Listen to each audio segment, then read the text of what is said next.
Hello दोस्तों, मैं हूं साहिल और आप सभी का एक बार फिर से स्वागत करता हूं अपनी YouTube channel unique story world में। दोस्तों, आज की इस वीडियो में हम आपके लिए लेकर आए हैं एक अनोखी कहानी जिसका नाम है रहस्यमयी माला। तो चलिए दोस्तों, आपका ज्यादा समय ना लेते हुए इस कहानी को शुरू करते हैं। बहुत समय पहले की बात है। एक राजा अपनी रानी के साथ प्रीतमपुर नामक राज्य में राज करते थे।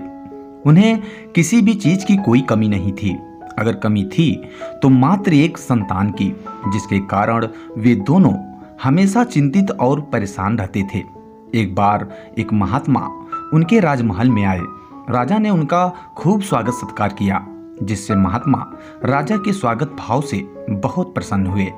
किंतु महात्मा ने जब राजा को बहुत चिंतित और उदास देखा तो महल से निकलते समय उन्होंने राजा से उनके चिंता का कारण पूछा। तब राजा ने कहा, महात्मा, हमारे पास सब कुछ है पर हमारी कोई संतान नहीं है और यही हमारी चिंता का मुख्य कारण है। राजा की बातें सुनने के बाद महात्मा ने कहा, राजन, मैं तुम्हारी इस समस्या का समाधान कर सकता हूँ, लेकिन तुम्हें इस समाधान में कुछ सावधानी बरतनी होगी। तब राजा ने कहा, हे महात्मा, मैं संतान सुख के लिए कुछ भी करने को तैयार हूँ। कृपा करके आप हमें उपाय बताएं। तब महात्मा ने अपनी झोली से एक माला निकाला और राजा को देते हुए कहा कि यह कोई साधारण माला नहीं है, बल्कि यह मंत्रों के द्वारा सिद्ध की गई एक अनोखी माला है। इसे तुम जीवन माला भी कह सकते हो, क्योंकि यह माला जब भी कोई स्त्री धारण करती है तो उसे संतान की प्राप्ति होती है और वह संतान अत्यंत ही सुंदर और भाग्यशाली होती है। किंतु इस माला में एक कमी है। राजा तुरंत बोला, क्या कमी है महात्मा? महात्मा बोले, राजन, जब भी कोई स्त्री इस माला को धारण करती है तो उसे संतान की प्राप्ति तो होती है, लेकिन संतान की प्राप्ति के तुरंत बाद इस माला को उस संतान के गले में पहनाना पड़ता है, नहीं तो उस संतान की अर्ध मृत्यु हो जाती है।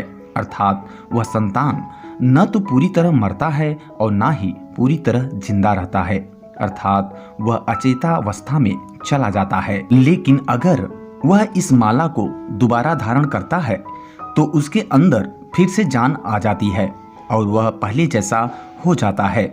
इसलिए इस बात का ध्यान रखना कि संतान प्राप्ति के बाद इस माला को उस संतान से कभी अलग मत होने देना।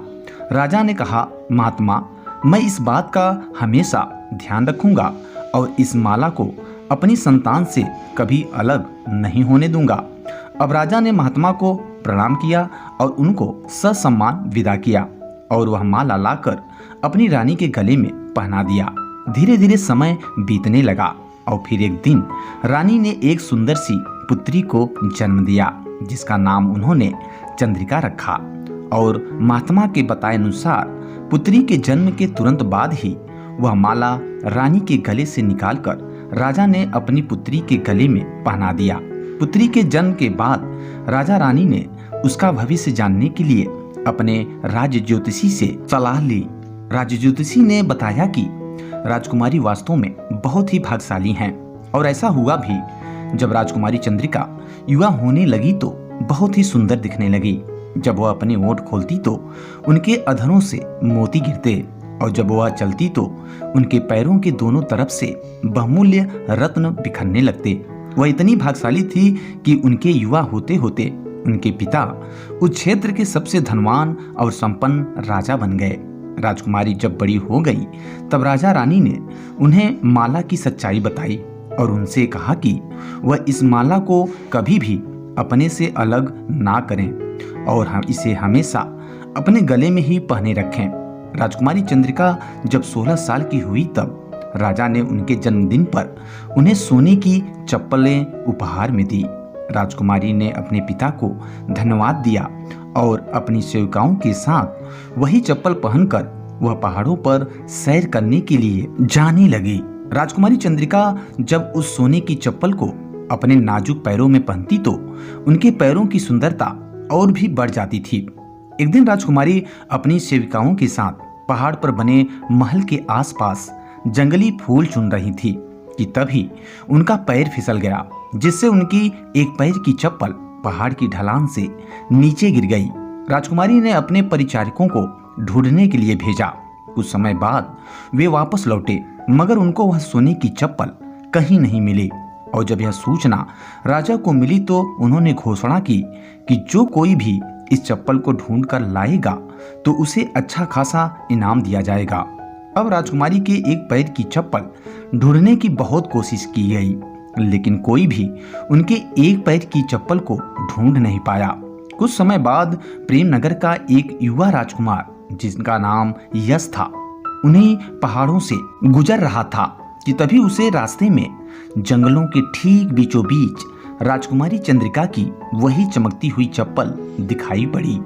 राजकुमार यश ने उस चप्पल को उठाया और राजमहल में पहुंचकर अपनी मां को दिखाई।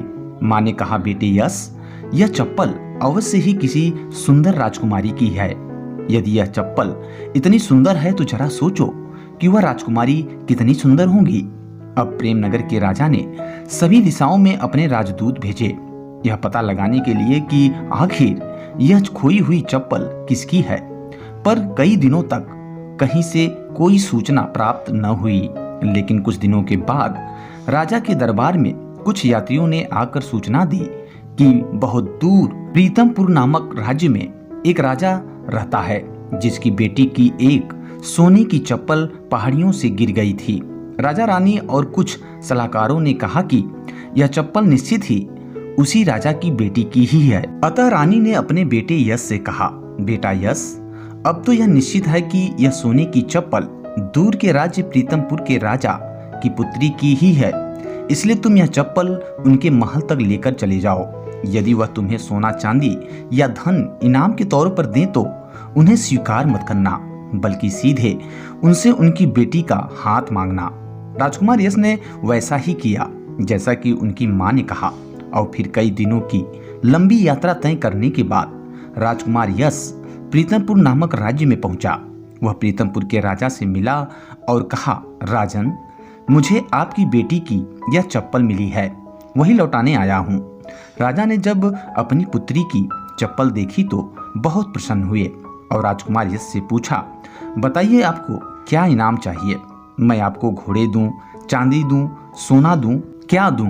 राजा की बातें सुनने के बाद राजकुमार यश ने कहा, महाराज, मुझे इनमें से कुछ भी नहीं चाहिए। मैं बहुत दूर से आया हूँ। यहाँ से काफी दूर स्थित प्रेमनगर राज्य के राजा मेरे पिता हैं। मैं उन्हीं का पुत्र हूँ। मैं कुछ महीना पहले यात्रा कर रहा था और जब मैं इस सुंदर पहाड़ी क्षेत्र से गुजर रहा था तो मुझे रास्ते में यह चप्पल मिली। मैं बहुत लंबी यात्रा करके दोबारा यहाँ पर खोई हुई चीज लौटाने आया हूँ। आप मुझे घोड़े इत्यादि देंगे तो मैं वह स्वीकार नहीं करूँगा, परंतु यदि आप मान जाएं तो मैं आपकी पुत्री का हाथ मांगना चाहूँगा। यदि आप मेरा विवाह अपनी पुत्री के साथ करने की अनुमति दें तो वह मेरे लिए सबसे बड़ा उपहार होगा। राजा ने कहा, राजकुमार यश, यह मेरे हाथ में नहीं है। मैंने प्रतिज्ञा ली है कि मैं अपनी पुत्री का विवाह उसकी मर्जी के खिलाफ कभी नहीं करूंगा। लेकिन हाँ, यदि उसे कोई आपत्ति ना हो और वह आपको पसंद करे तो मुझे भी कोई आपत्ति नहीं होगी। जब राजकुमार महल के अंदर प्रवेश कर रहा था तब राजकुमारी चंद्रिका ने उसे देख लिया था और उसे पसंद करने लगी थी। राजकुमारी चंद्रिका अपने पिता के पास गई और जब उन्होंने देखा कि उनकी खोई हुई चप्पल भी मिल गई है और राजकुमार यश वही लौटाने आए हैं तो अपने पिता के द्वारा शादी के लिए पूछे जाने पर उसने शादी के लिए हाँ कर दी। अब राजा ने उन दोनों का विवाह बड़े ही धूमधाम से किया। कुछ दिनों के बाद राजकुमार यश ने राजा से कहा कि वह अब अपनी पत्नी के साथ अपने राज्य में वापस जाना चाहते हैं।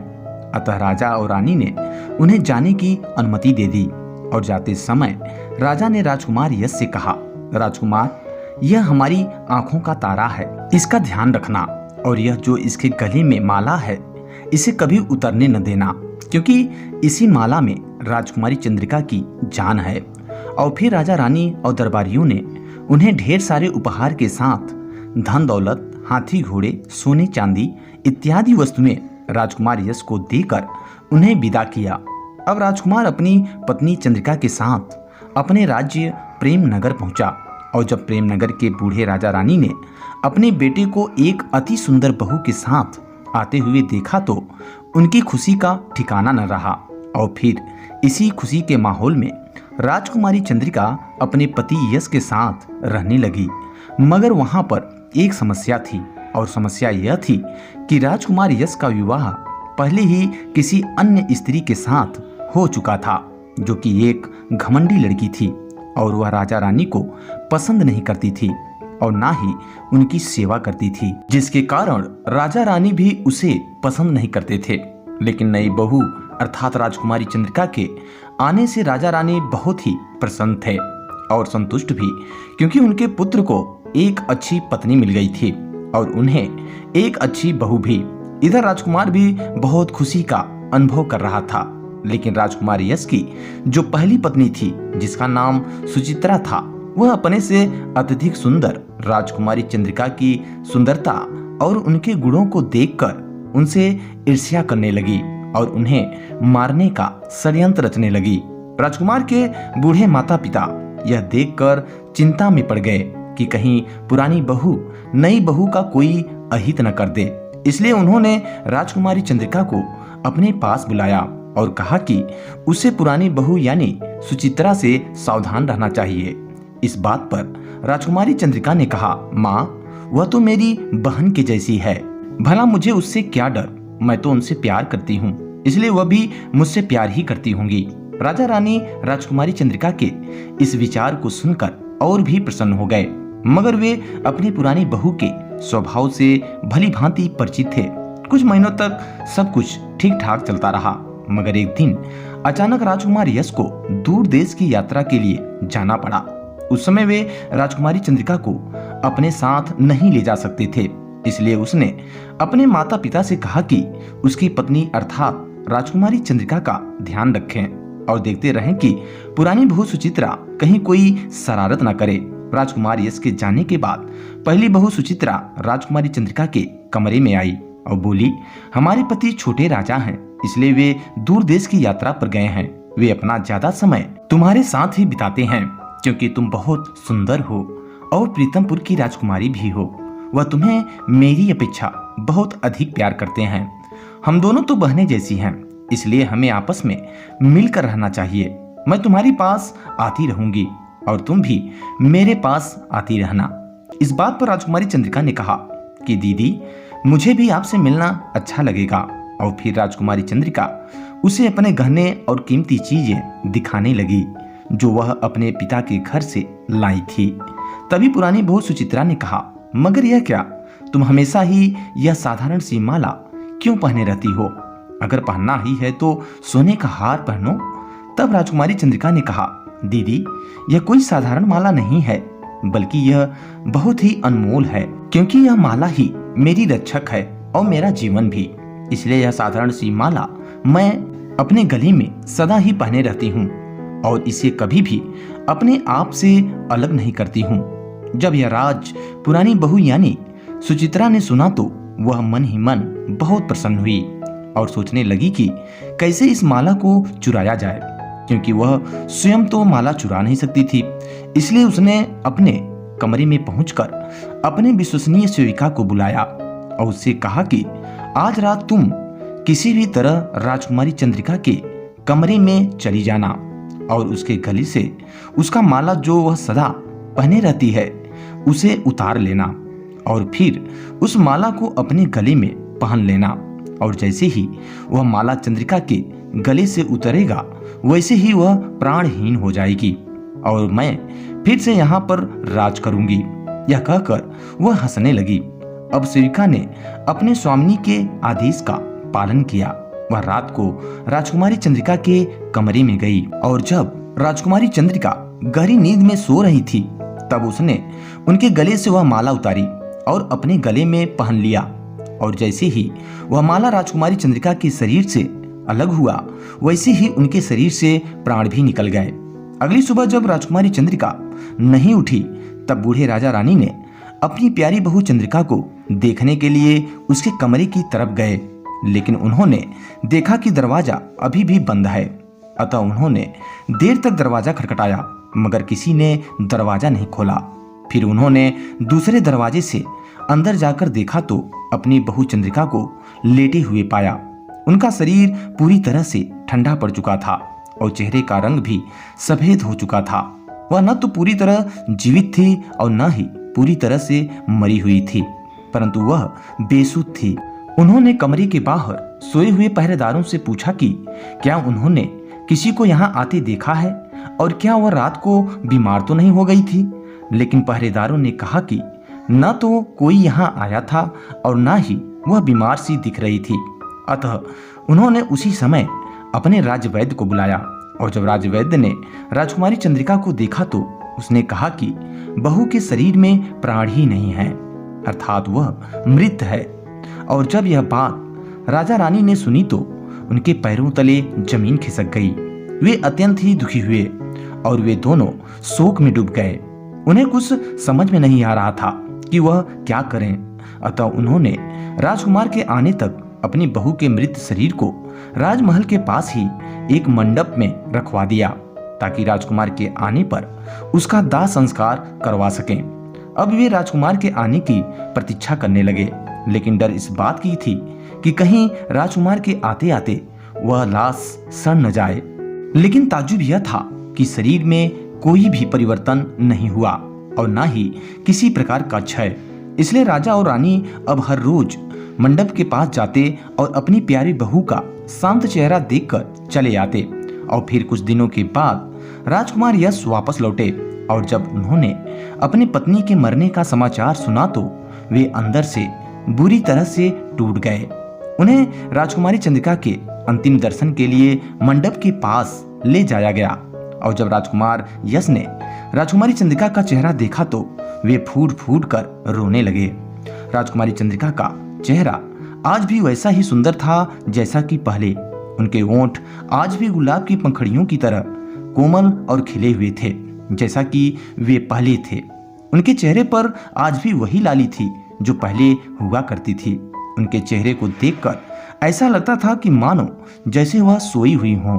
राजकुमार अपने टूटे हुए दिल से अपनी सुंदर सी पत्नी को देखता रहा। उसको देखकर ऐसा लग रहा था कि कहीं वह अपनी पत्नी के शोक में मर न जाए।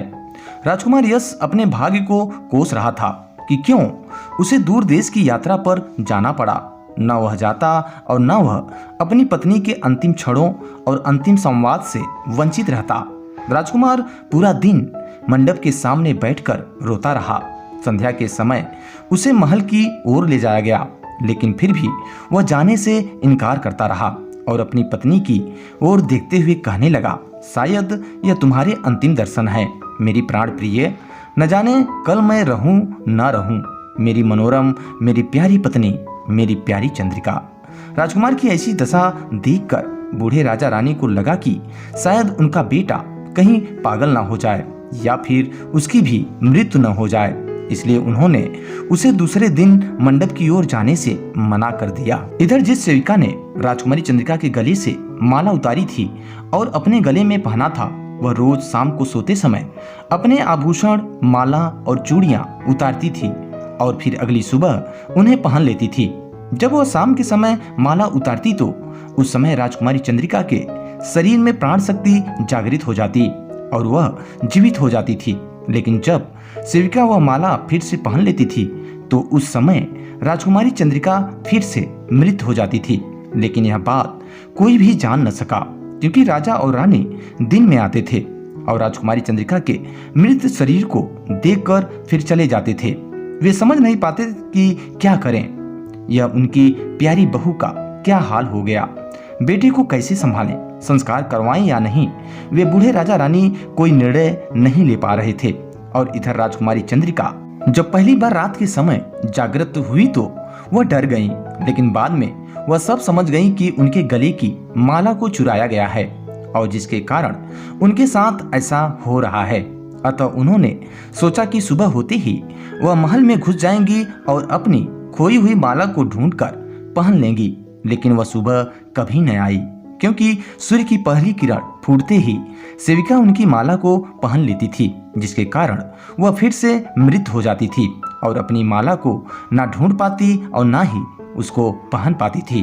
राजकुमारी चंद्रिका रात को मंडप के सामने के पोखर से केवल पानी पीती थी, क्योंकि वहां पर खाने के लिए कुछ भी नहीं था। अतः वह पानी पीकर फिर अपनी जगह पर लौटकर सुबह का इंतजार करती थी। लेकिन जब वह पोखर की तरफ जाती थी तो चलते समय अपने आभूषणों को तोड़कर बिखेर देती थी, ताकि जो कोई भी उन्हें देखे तो उसे यह पता चल सके कि वह जीवित हैं। इधर पागल सा बना राजकुमार यश जब अगले दिन मंडप के पास गया तो उसने मंडप के सामने से पोखर की तरफ बिखरी हुई कुछ कीमती मड़ियां देखी तो वह अचंभे में पड़ गया। उसे लगा कि हो न हो उसकी पत्नी चंद्रिका के शरीर में अभी भी प्राण शक्ति का कोई अंश बचा है। अतः वह सारा दिन देखता रहा कि उसकी पत्नी का बेसुध पड़ा शरीर कोई हरकत करे, मगर ऐसा कुछ न हुआ, क्योंकि वह रात में ही जागृत होती थी। अतः वह निराश होकर वापिस महल में चला गया और फिर वह अगले दिन मंडप की ओर नहीं गया और सारा दिन उदासी में ही काटा। महल के लोगों को लग रहा था कि शायद अब वह भी ज्यादा दिन नहीं जिएगा, क्योंकि उसने भी खाना पीना छोड़ दिया था। शाम के समय भी वह उदासी था, मगर सोच रहा था कि आखिर ये कीमती रत्न और जवाहरात मंडप के आसपास कैसे आए होंगे। राजकुमार यह सोच ही रहा था कि तभी उसे किसी स्त्री के गाने की आवाज सुनाई दी कि अब तो आ जाओ मेरे पिया, तेरी इंतजार मैं कर रही हो, कि अब तो आ जाओ मेरे पिया, तेरी इंतजार मैं कर रही। पहली पहर बीती दूसरी पहर बीती, बीत रही है ये समय की घड़ी, समय की घड़ी, कि अब तो आ जाओ मेरे पिया, तेरी इंतजार मैं कर रही। अपनों ने धोखा दिया मैं ये न समझी, अपनों ने धोखा दिया मैं ये न समझी, इसलिए हूँ मैं अब मृत पड़ी, मृत पड़ी, कि अब तो आ जाओ मेरे पिया, तेरी इंतजार मैं कर रही। हफ्ते बीते महीने बीते पर तू न आया अब भी, कि अब तो आ जाओ मेरे पिया, तेरी इंतजार मैं कर रही। अब तो जुदाई ये सही न जाए, आ जाओ पिया मिलने बस एक घड़ी, बस एक घड़ी, कि अब तो आ जाओ मेरे पिया, तेरी इंतजार मैं कर रही हो, कि अब तो आ जाओ मेरे पिया, तेरी इंतजार मैं कर रही। राजकुमार यश उस आवाज को सुनकर यह समझ चुका था कि हो ना हो यह आवाज उसकी पत्नी की ही है। अतः वह वहां से उठकर मंडप की ओर गया और वहां उसने देखा कि कोई स्त्री मंडप से निकलकर पोखर की ओर जा रही है। पहले तो उसे लगा कि शायद कोई परी होगी, लेकिन उसके पीछे पीछे कुछ दूर चलने के बाद वह अपनी पत्नी को पहचान गया। पोखर के जिस तरफ राजकुमारी चंद्रिका गई थी उस तरफ रास्ते में कीमती मड़ियां बिखरने लगी। यह सब देखकर राजकुमार यश को बहुत ताज्जुब हो रहा था। उसे ऐसा लग रहा था कि मानो जैसे कोई सपना देख रहा हो। इधर राजकुमारी चंद्रिका ने रात के अंधेरे में जब अपने पीछे किसी के चलने की आवाज सुनी तो वह डर गई और तेजी से आगे बढ़ने लगी, क्योंकि अंधेरे में कुछ भी साफ साफ दिखाई नहीं दे रहा था। तब राजकुमार यश ने पुकारा, चंद्रिका, मैं तुम्हारा पति हूँ, यस।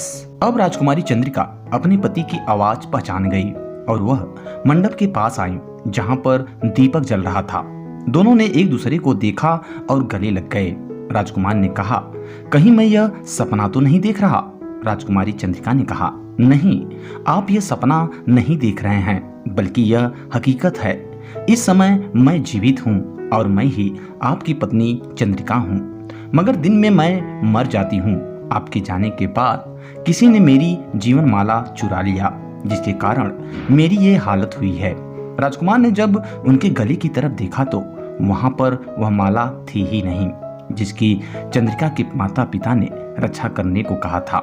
राजकुमार वहीं मंडप पर राजकुमारी के साथ बैठा रहा और कहा, तुम चिंता मत करो, मैं वही माला ढूंढकर कल तुम्हारे पास आऊंगा। मैं पूरे महल की तलाशी लूंगा। अब राजकुमार सारी रात वहां बैठा रहा और सुबह होने से पहले महल में वापस आ गया। महल में पहुंचते ही राजकुमार ने अपने सभी नौकरों और परिचारकों को बुलवाया। सभी लोग उसके सामने पेश हुए और जैसे ही उसने सेविका के गले में राजकुमारी चंद्रिका की जीवन माला को देखा तो उसने तुरंत अपने सैनिकों को आदेश दिया कि उस सेविका को कारागार में डाल दिया जाए। राजकुमार के आदेश को सुनकर वह सेविका डर गई और उसने राजकुमार को सारा सच बता दिया। उसने बताया कि कैसे पहली बहू सुचित्रा ने उसे यह चोरी करने के लिए आदेश दिया था। यह सब सुनने के बाद राजकुमार ने दुष्ट महिला बुरी पत्नी को भी जीवन भर के लिए कारागार में डालने का आदेश दे दिया। सेविका और उसकी स्वामिनी सुचित्रा दोनों को कारागार में भिजवाने के बाद राजकुमार अपने बूढ़े माता पिता के साथ माला लेकर मंडप की ओर गया और वह माला राजकुमारी चंद्रिका के गले में पहनाई और जैसे ही उसने माला पहनाई वैसे ही राजकुमारी चंद्रिका की प्राण शक्ति वापस लौट आई और वह जीवित हो गई। अब सभी लोग राजकुमारी चंद्रिका को लेकर खुशी खुशी राजमहल की ओर लौट आए। बूढ़े राजा और राजमाता की आंखों में नई चमक लौट आई कि उनके बेटे का उजड़ा संसार फिर से बस गया। अब यह खबर पूरे राज्य में फैल गई कि नई बहू फिर से जीवित हो गई हैं, जिससे चारों तरफ खुशियां मनाई जाने लगी। उसके बाद बूढ़े राजा रानी, उनका बेटा और बहू सुखी पूर्वक अपना जीवन जीने लगे। तो दोस्तों, इस वीडियो में बस इतना ही। उम्मीद करते हैं ये कहानी आपको पसंद आई होगी। अगर दोस्तों कहानी पसंद आई हो तो इसे लाइक करें और चैनल पे पहली बार विजिट कर रहे हैं तो सब्सक्राइब कर लें और बेल आइकन को जरूर प्रेस कर लें ताकि हमारे द्वारा अपलोड किए हुए लेटेस्ट वीडियो का नोटिफिकेशन आपको सबसे पहले मिल सके। तो चलिए दोस्तों, मिलते हैं नेक्स्ट वीडियो में कुछ ऐसे ही इंटरेस्टिंग और अनोखी कहानियों के साथ। तब तक के लिए दीजिए इजाजत। Bye bye, take care and जय हिंद।